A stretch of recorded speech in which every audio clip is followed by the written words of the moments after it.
Criteria ছিল।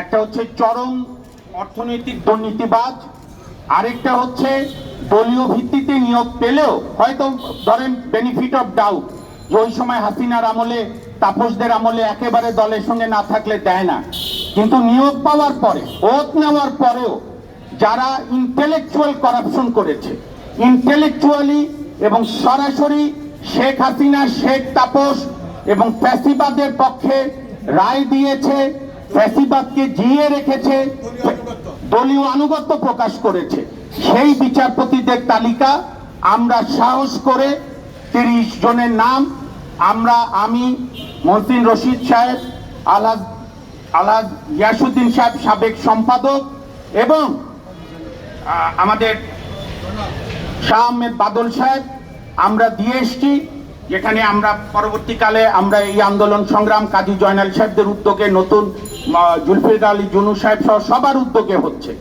আমরা পরিষ্কার বলতে চাই,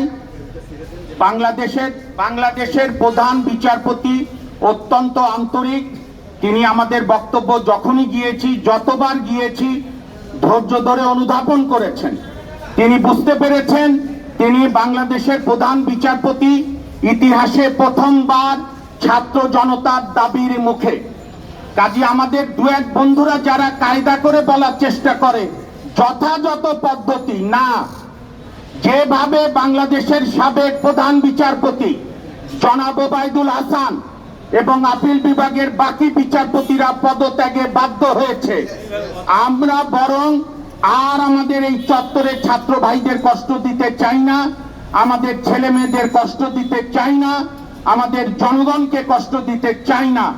আমরা আশা করি 18ই অক্টোবরের মধ্যেই এই যে 2 ক্রাইটেরিয়ার ভিত্তিতে 20 জন হোক, 30 জন হোক, 40 জন হোক বিচারপতি পদত্যাগ করবেন এবং অনুচ্ছেদ 95 অনুযায়ী, কারণ এটাও অনেকে ভুল বুঝবে, অনুচ্ছেদ 95 অনুযায়ী 7 দিনের মধ্যে 60 জন যোগ্য বিচারপতিকে নিয়োগ করা যায়, বারের এবং লোয়ার জুডিশিয়ারি থেকে কয়েকজন নিয়ে।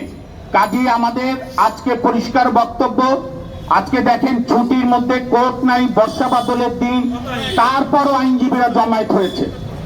বিএনপি মহাসচিব 30 জনের কথা বলেছে।